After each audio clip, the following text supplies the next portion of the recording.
Hello everyone. In this video, I am going to discuss long answer type questions from the chapter Civilizing the Native, Educating the Nation. यानी कि जो मूल निवासी हैं उनको सभ्य बनाना और नेशन को, राष्ट्र को शिक्षित करना. This is a chapter from class 8th history. And the questions that we are going to discuss are very important. Let us start. Why did many British officials criticize the Orientalist? सबसे पहले समझिए orientalist किसे कहते हैं. ये मैंने पहली video में भी आपको बताया था कि जो ईस्ट में रहने वाले लोग हैं उन्हें ओरिएंटलिस्ट कहा जाता है. अब ईस्ट में तो बहुत सारी कंट्रीज हैं, यानी कि एशियन कंट्रीज, लेकिन यहाँ पर जो बात हो रही है वो इंडिया की हो रही है. इंडिया के लिए ओरिएंटलिस्ट वर्ड यूज हुआ है. From the early 19th century many British officials began to criticise the orientalist vision of learning. Learning का मतलब ज्ञान, ज्ञान प्राप्त करने का जो ओरिएंटलिस्ट का विजन था उसकी आलोचना करनी शुरू कर दी उन्होंने अर्ली 19th सेंचुरी से. They said that knowledge of the East was full of errors and unscientific thought. उन्होंने क्या प्रचार करना शुरू किया कि जो ईस्ट की नॉलेज है उसमें बहुत मिस्टेक है, बहुत गलतियां हैं, और उनकी जो थॉट प्रोसेस है वो बिल्कुल ही अनसाइंटिफिक है. Eastern literature was non serious. और जो ईस्टर्न में लिखा हुआ लिटरेचर, जो यहाँ की बुक्स हैं, वो बिल्कुल भी सीरियस नहीं है, ठीक नहीं है. एंड लाइट हार्टेड, उनमें कोई गंभीर बात नहीं कही गई है. सो दे आर्ग्यूड, इसलिए उन्होंने ये तर्क दिया that it was wrong on the part of the British to spend so much effort in encouraging the study of Arabic and Sanskrit language and literature. ये बात आपको याद रखना बहुत ज़रूरी है. आपको कभी तो आश्चर्य होता होगा ना कि इंग्लिश आने से पहले, ब्रिटिशर्स के आने से पहले इंडिया में तो लोग पढ़ते होंगे ना, तो संस्कृत में अब जितनी भी किताबें हैं, चाहे भागवत गीता है या रामचरितमानस है, रामायण है या वेद हैं, उपनिषद है, सब संस्कृत में लिखे हुए हैं. तो यहाँ पर भी स्कूल तो होंगे ना, विद्यालय होंगे. ऐसे ही अरेबिक, मुगल्स यहाँ पर इतने समय तक रहे तो वो अरबिक भाषा में भी शिक्षा दी जाती, क्योंकि मदरसे थे. तो वो कहाँ गायब हो गए? तो उसकी वजह यही थी, ब्रिटिशर्स ने ये कहना शुरू कर दिया कि जो अरेबिक और संस्कृत लैंग्वेज की स्टडी है उसमें पैसा खर्च करना, उसमें मेहनत लगाना बिल्कुल बेकार की बात है, एकदम रॉन्ग है. Now second question, what measures का मतलब है तरीके, were taken by the English education act of 1835. 1835 में एक एजुकेशन एक्ट आया था, तो उसमें क्या तरीके, क्या स्टेप्स लिए गए थे. एन्यूमरेट का मतलब होता है बताइए. 3 features of the English education act of 1835. जो 1835 का इंग्लिश एजुकेशन एक्ट था उसकी 3 विशेषताएं आपको बतानी है. What were the provisions of English education act of 1835. Provisions का मतलब ये होता है उसमें क्या क्या बताया गया है, वो बातें आपको बतानी है. Measures taken by the English education act of 1835 were, ये सबसे इंपॉर्टेंट क्वेश्चन है, ध्यान से समझिए.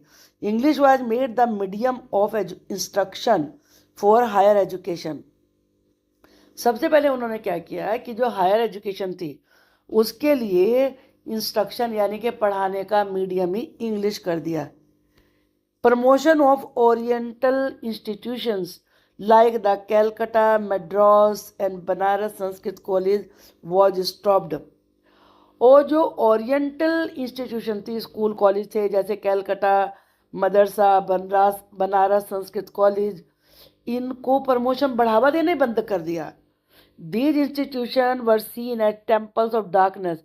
और साथ में और क्या कह दिया कि ये इंस्टीट्यूशंस अंधकार का मंदिर हैं, ज्ञान का नहीं, अंधकार का. That were falling of themselves into decay, जो खुद ही खत्म होती जा रही हैं. English text books began to be produce for schools. अब स्कूलों के लिए जो इंग्लिश की किताबें थी वो शुरू हो गई बनना, और इस प्रकार से अरेबिक और संस्कृत को पीछे ढकेल दिया गया। Why did Mahatma Gandhi think that English education had enslaved Indians? Slave कहते हैं गुलाम को, ई एन लगाने से बन गई है ये वर्ब, यानी कि गुलाम बनाना। कि गांधी जी ऐसे क्यों सोचते थे कि इंग्लिश एजुकेशन ने इंडियंस को अपना गुलाम बना लिया है?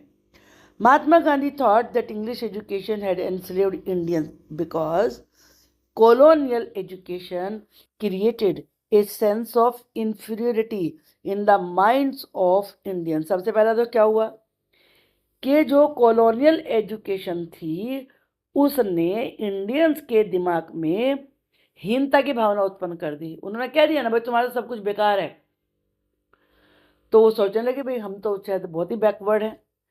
It made them see western civilisation as superior. और क्या आज भी यही तरीका है कि जो इंग्लिश पढ़े लिखे हैं उनको ज़्यादा बेहतर माना जाता है, जो इंडियंस लैंग्वेज में बोलते हैं या कुछ लिखते हैं उसको उतना ऊंचा स्थान नहीं दिया जाता। तो इससे लोगों ने क्या करना शुरू किया कि वो वेस्टर्न सिविलाइजेशन को सुपीरियर मानने लगे and destroyed the pride they had in their own culture. और जो अपनी कल्चर में उन्हें प्राइड था, अभिमान था, वो डिस्ट्रॉय हो गया, वो खत्म हो गया। Indians educated in these institutions began admiring British rule। अब इन इंस्टीट्यूशन में, यानी कि जहाँ इंग्लिश में एजुकेशन दी जा रही थी, उन पढ़े लिखे इंडियंस ने ब्रिटिश रूल की प्रशंसा करना, एडमायर करना शुरू कर दिया। What measures were taken by the British after issuing of Wood's dispatch? एक वुड थी, उन्होंने अपना डिस्पैच भेजा था, तो उसमें क्या मेजर्स ब्रिटिशर्स के द्वारा लिए गए थे, क्या कदम उठाए गए थे? एक्सप्लेन द मेजर्स, मेजर से मतलब स्टेप्स, इंट्रोड्यूस का मतलब लागू किए गए थे, by the British following the 1854 dispatch. 1854 का डिस्पैच आने के बाद ब्रिटिश ने कौन से कदम उठाए? Following the 1854 dispatch several measures were introduced by the British। कौन कौन से थे?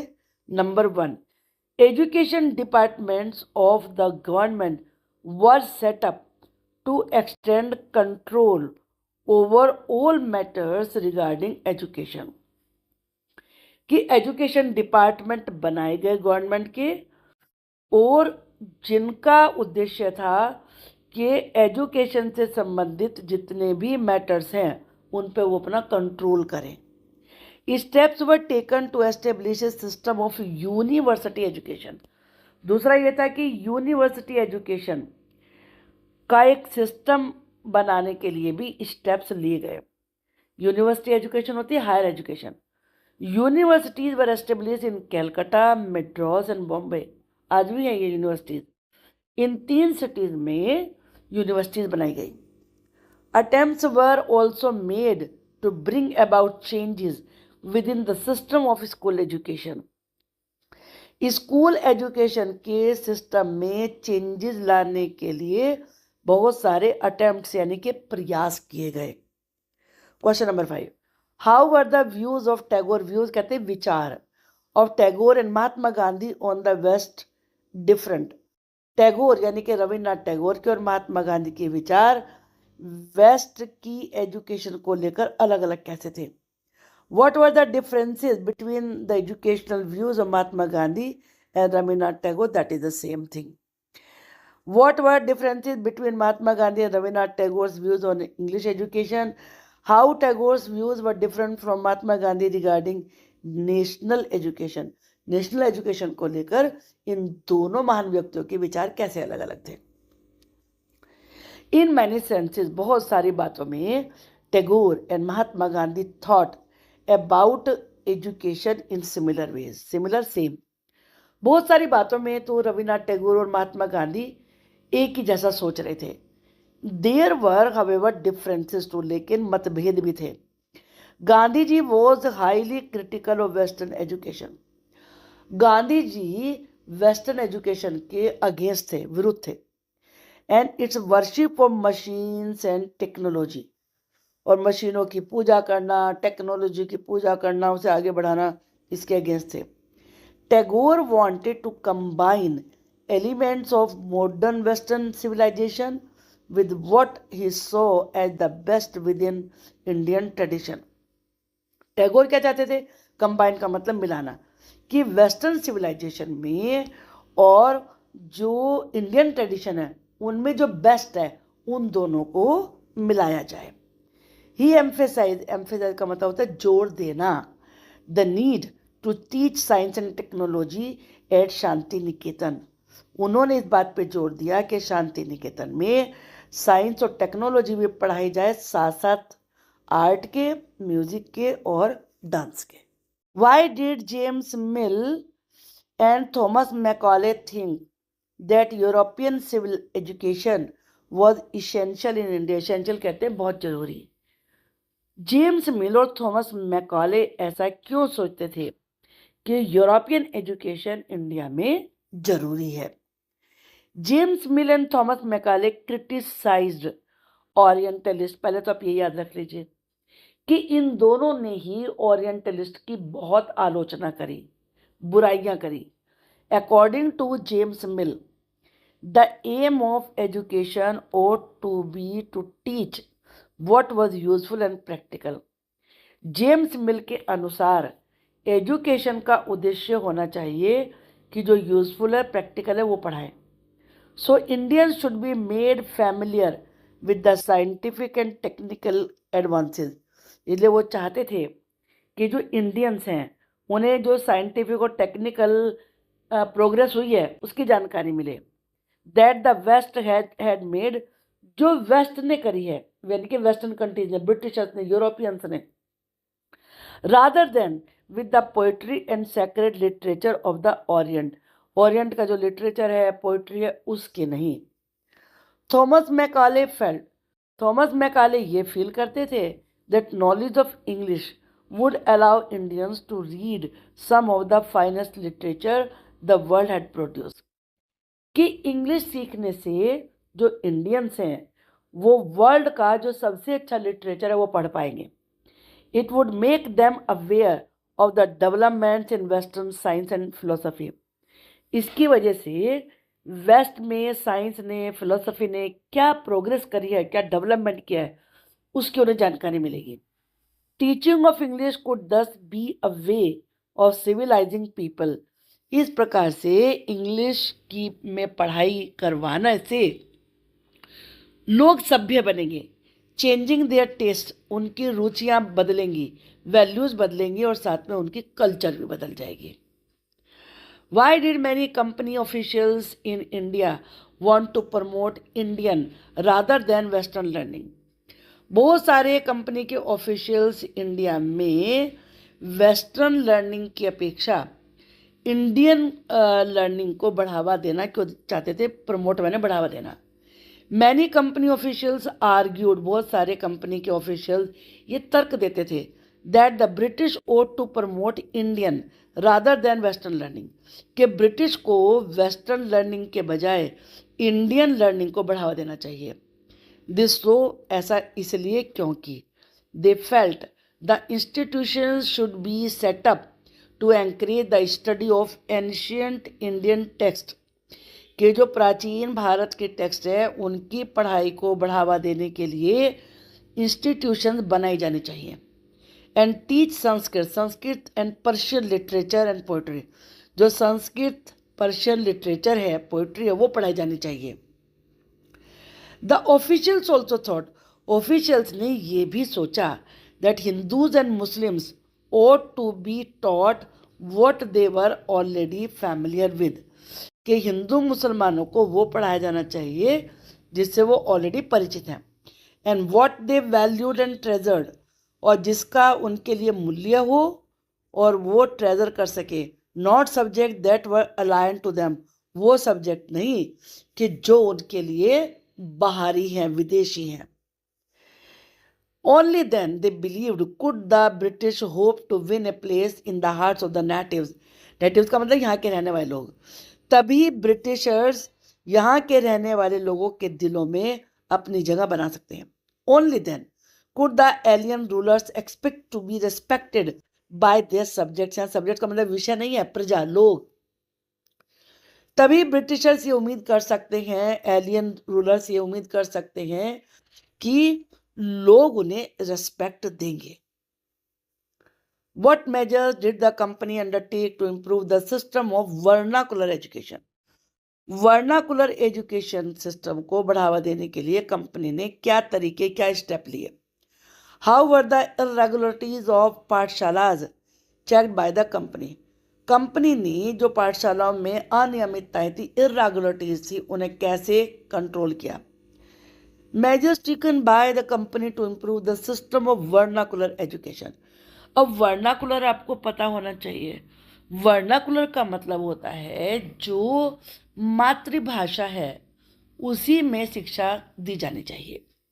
It appointed a number of government pandit. Britishers ने बहुत सारे गवर्नमेंट पंडितों को नियुक्त किया। Each in charge of looking after 4 to 5 schools, कि उनमें से हर एक 4 या 5 स्कूलों का इंचार्ज होगा, उन्हें देखेगा। The task of the pandit was to visit the pathshalas. Task का मतलब काम। पंडित का काम क्या था कि वो पाठशाला में जाएं and try to and improve the standard of teaching, और टीचिंग के स्टैंडर्ड को इम्प्रूव करें।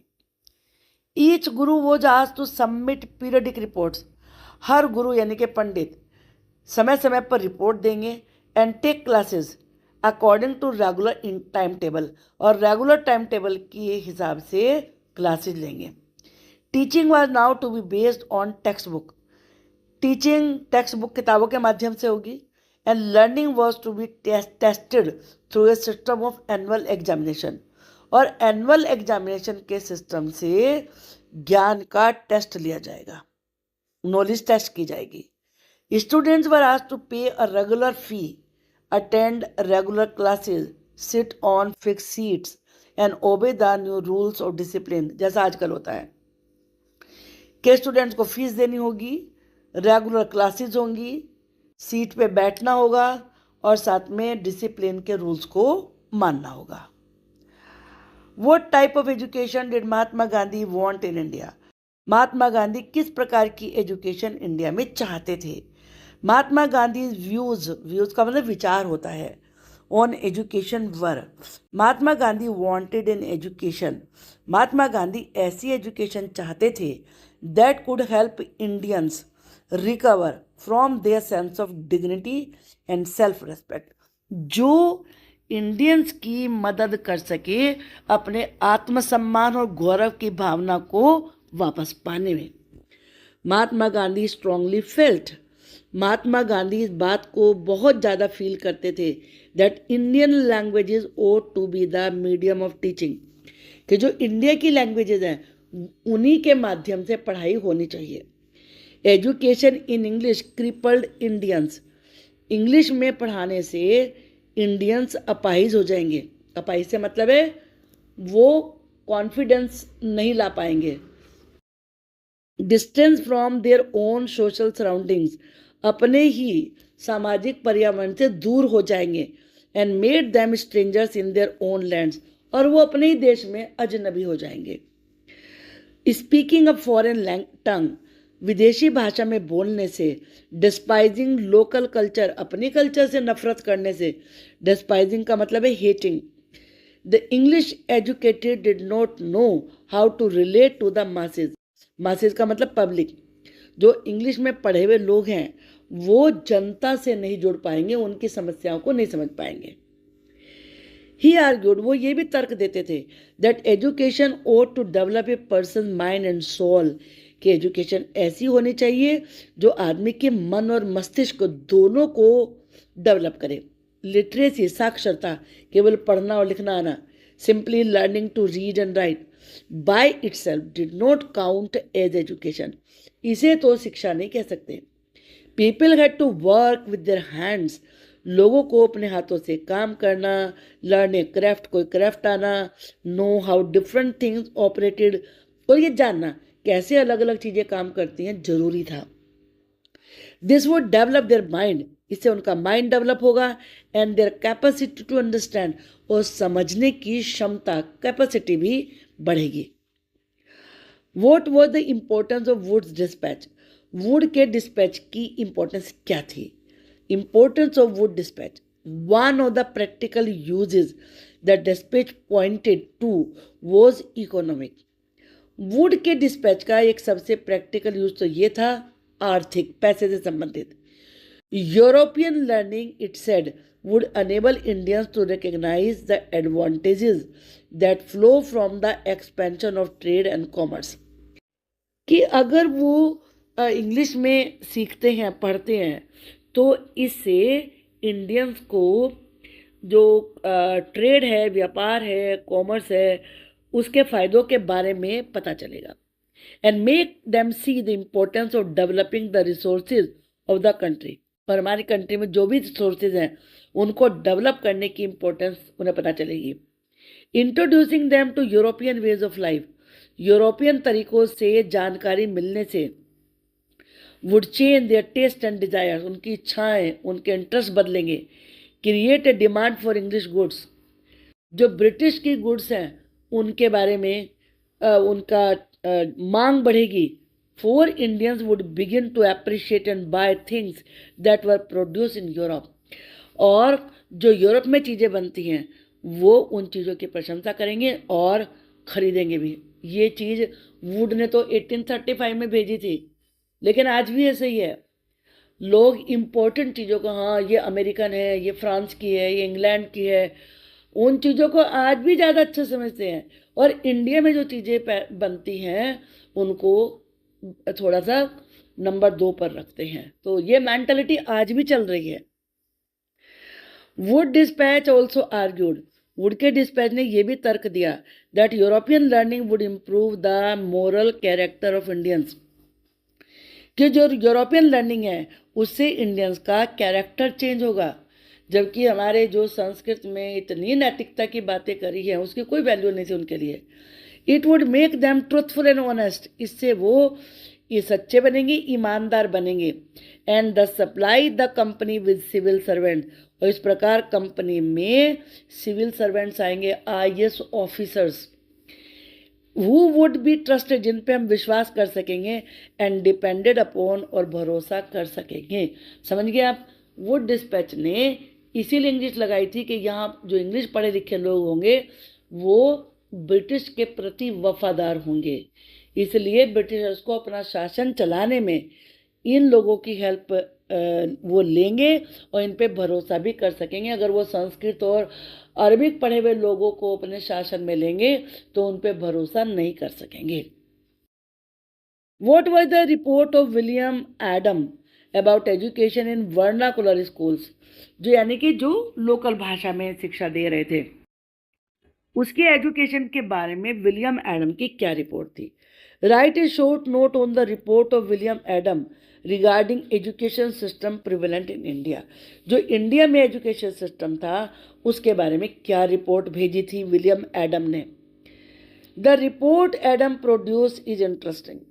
Adam found that there were over 1 lakh pathshalas in Bengal and Bihar, कि बिहार में 1 लाख पाठशालाएं हैं केवल 2 जगह पर, बंगाल में और बिहार में।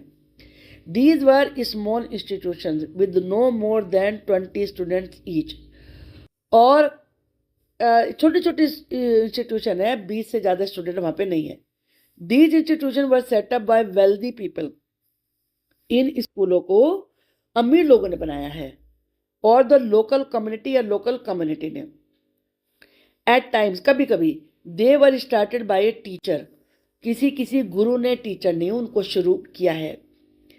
The system of education was flexible, flexible का मतलब लचीला है, जिसमें कोई हार्ड एंड फास्ट रूल नहीं है। एजुकेशन का सिस्टम बहुत फ्लैक्सीबल है, मतलब जिसमें आप फ्रिक्वेंटली चेंज कर सकें, उसे फ्लैक्सीबल कहते हैं। देयर वर नो फिक्स्ड फी, कोई निश्चित फीस नहीं है। नो प्रिंटेड बुक, छपी हुई किताबें नहीं है। नो सेपरेट स्कूल बिल्डिंग, कोई अलग से स्कूल बिल्डिंग नहीं है। नो बेंचेज और चेयर्स, बेंच और चेयर नहीं है। No black board, no system of separate classes, no roll call register यानी कि attendance register. No annual examination, no regular time table, ये कोई कुछ नहीं इनमें से। In some places classes were held under a banyan tree, कहीं कहीं तो क्लासेस बरगद के पेड़ के नीचे लगती हैं। In other places in the corner of A village shop और टेम्पल, किसी दुकान या मंदिर के एक कोने में लगती है, और एट द गुरुज होम या गुरु के घर में लगती है। टीचिंग वाज ओरल, दूसरा क्या था कि जो पढ़ाई है वो ओरल है। And the Guru decided what to teach, और गुरु डिसाइड करते हैं क्या पढ़ाना है, in accordance with the needs of the students, और वो कैसे पढ़ाते हैं कि स्टूडेंट को किस चीज़ की जरूरत है उसके हिसाब से। Students were not separated out into different classes, और स्टूडेंट अलग अलग क्लासेस में बटे हुए नहीं होते। All of them set together in one place, सारे बच्चे एक ही जगह बैठते हैं। The Guru interacted separately with groups of children with different levels of learning, जो अलग अलग लेवल हैं स्टूडेंट्स के, उनके अलग अलग ग्रुप से वो गुरु अलग अलग बात करते हैं। Adam discovered that this flexible system was suited to local needs, Adam ने ये जाना कि जो ये फ्लेक्सिबल सिस्टम है ये लोकल आवश्यकताओं के अनुरूप है। For instance classes were not held during harvest time, जब फसल की कटाई का समय होता है क्लासेस नहीं होती हैं। When rural children often worked in the fields, जिस समय गांव के बच्चे ज़्यादातर खेतों में काम करते थे। तो इस प्रकार से अपने इंडिया में जो भी एजुकेशन सिस्टम था, ब्रिटिशर्स ने क्या चेंज लाए हैं, और जिन पे कभी कभी आपके मन में सवाल भी आता होगा कि हम इंग्लिश ही क्यों पढ़ते हैं, हिंदी क्यों नहीं पढ़ते, उर्दू क्यों नहीं पढ़ते। तो उसकी वजह यही है कि जो हिंदी मीडियम के स्कूल्स हैं वो वर्नाकुलर जो चेंजेस किए आज़ादी के बाद उसके अकॉर्डिंग है, और जो इंग्लिश मीडियम स्कूल है ये ब्रिटिशर्स के द्वारा लाया गया सिस्टम है। आई होप कि आपको लेसन अच्छे से समझ में आ गया होगा। वीडियो को लाइक करिए, सब्सक्राइब करिए, कोई क्वेरी है तो वो पूछिए। Thank you for watching the video.